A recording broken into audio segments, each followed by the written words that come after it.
Taking a stand by sitting in, protesting segregation in Oklahoma, 1958 to 1964. Clara Luper was a history teacher at Dungee High School when she led the first cluster of sit-ins in the nation to protest segregation of public facilities.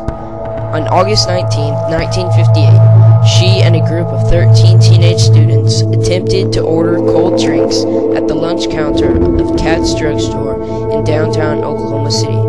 We started out going to every restaurant in Oklahoma City, asking them if they would change their policy. And when they would see us coming, they would say to this white lady, "Come in!" But to me, they would say, "I'm sorry, I cannot serve you." I said, "Why? I have no money." "No, because you are a Negro." They vowed to remain seated until they were served. This was the beginning of a series of demonstrations in Oklahoma that continued for more than 6 years. Young people took a stand at the sit-ins and raised social awareness to bring attention to the issue of inequality and discrimination based on skin color.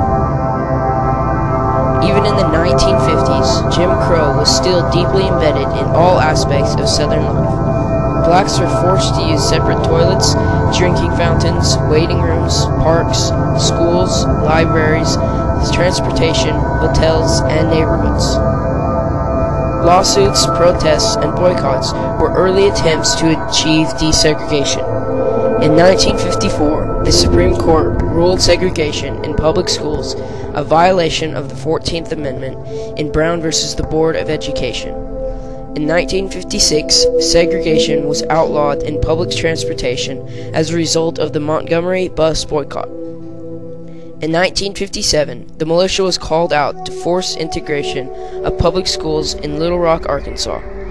The Voting Rights Act of 1957 was passed to prevent racial discrimination at the polls, but most public facilities like restaurants, theaters, libraries, amusement parks, and churches still barred or limited access to black patrons.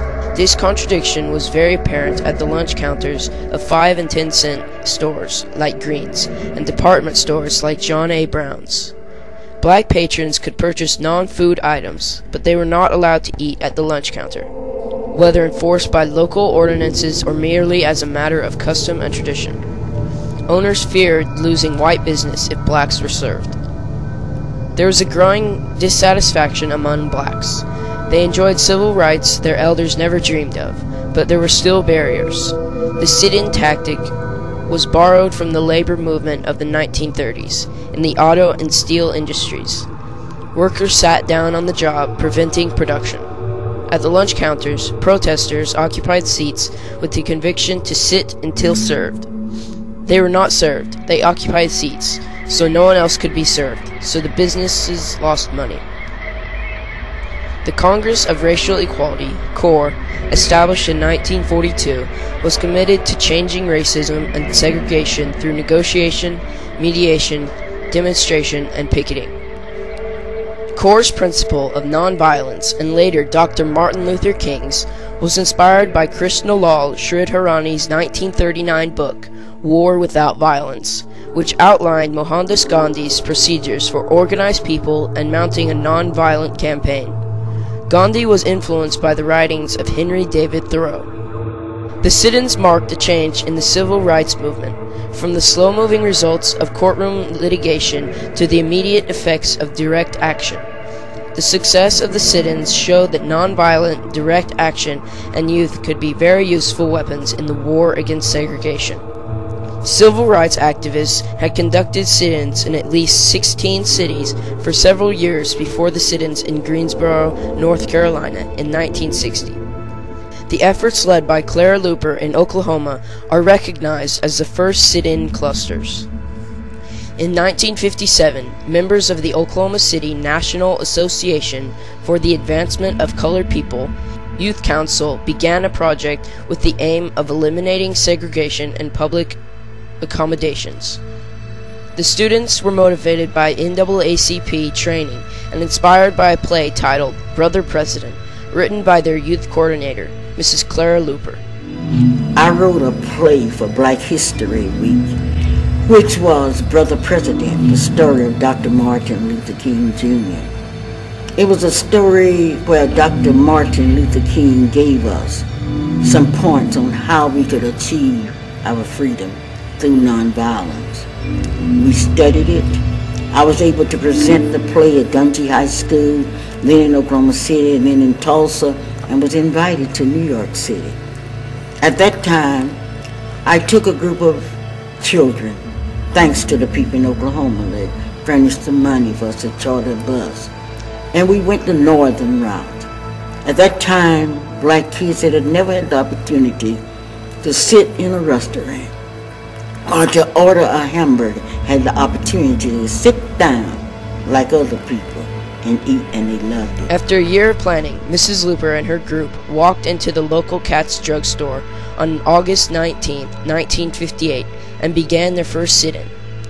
The basic plan of the sit-ins was for a group of students to go to a lunch counter and ask to be served.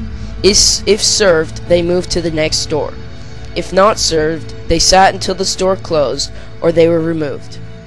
At the sit-ins, students were verbally and physically attacked. They were arrested and charged with trespassing and disorderly conduct. Mrs. Luper was arrested 26 times. Her bail was often paid by her supporters in the community. The sit-in tactic included kneel-ins and pray-ins at segregated churches, swim-ins at segregated pools, and read-ins at segregated libraries. The owner of Crest's store removed all the chairs so that no one could sit down, but the protesters stood at the tables anyway. Sit-ins and pickets were held at Bishop's Restaurant, Green's Luncheonette, Anna Maud Cafeteria, and many others. The sit-ins received daily coverage in the Oklahoma City newspapers and attention in the New York Times and Wall Street Journal.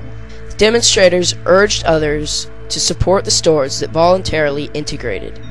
In March 1961, a rally was held to bury Jim Crow. Charlton Heston joined the demonstrators in May 1961 to picket on Main Street in Oklahoma City. An Oklahoma City housewife called the newspaper to say she planned to start a campaign among her neighbors to cancel charge accounts at John A. Brown's unless the Negroes were served, because it's not fair to take their money in other departments of the store and then not let them eat. Many businesses gave in to the pressure and voluntarily integrated their facilities. Katz Drug Store served the group after 3 days of sit-ins. Mrs. Luper organized a mock funeral for the death of segregation in August 1963 to celebrate the progress made after 5 years. On July 2, 1964, the Civil Rights Act was signed into law by President Lyndon Johnson, outlawing discrimination in voting, public accommodations, and employment. All lunch counters and businesses offering food, lodging, gasoline, or entertainment to the public were forced to integrate. The sit-ins were critical in the successful development of the civil rights movement by bringing local and national attention to the movement and the cause.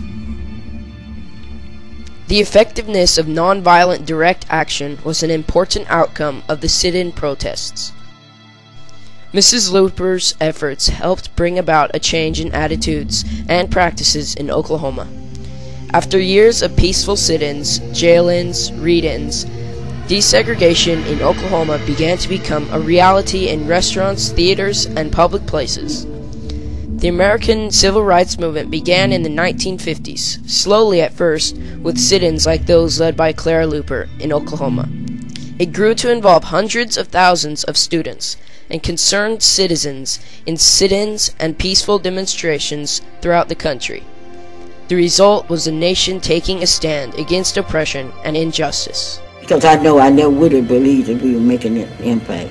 I never would believe the fact that we were sitting in a Katz Drug Store. Katz Drug Stores throughout the United States were open. We don't know the impact that we are making. And even today, you young people do not know the impact that you are making on others, because somewhere somebody's looking at you.